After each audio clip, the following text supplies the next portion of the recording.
nakakapagod. Huwag mong indahin. Magpatuloy ka lang hanggat makuha yung gusto mong mga bagay. Dahil yung pagod lahat ng yan, soon, pag maging okay na yung buhay mo, ay mga pagpahinga ka rin. Yung mga idol, nag-ayos tayo ng yung mga pyesa mga idol, no? Nilalabas ko doon sa labas. Napakahirap mga idol kasi everyday ito talaga yung trabaho ko dito mga idol. You know, display ng mga pyesa mga idol. Yung iba mga idol, nandun na sa labas mga idol, no? Pagod tayo mga idol, huwag nating indahin, no? Patuloy lang tayo, no? Kasi pwede namang magpahinga eh. Ganito, pagkatapos ko mamaya mag-display mga idol, pwede na ako magpapahinga. Pagpahinga na ako mga idol.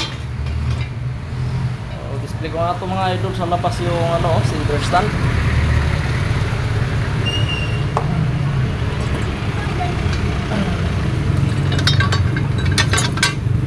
Yun.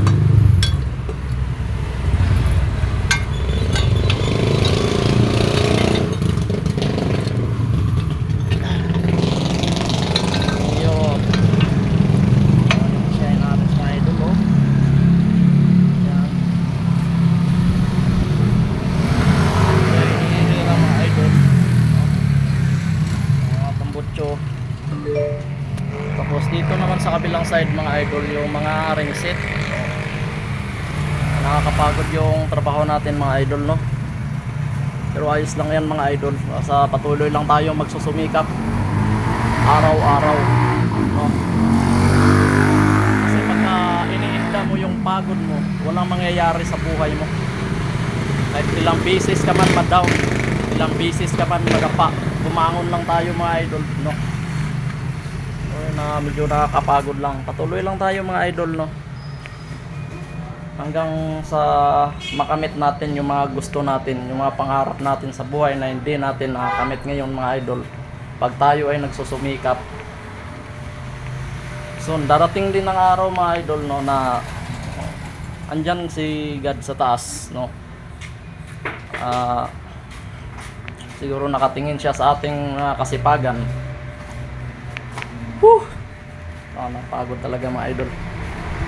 Ngayon mga idol, no, tapos na ako mag-display, no? Dito ako mga idol sa yung upuan. Pagod lang yan, huwag na nating indahin yan.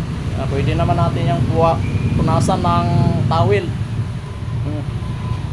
Then rest, magpahinga tayo.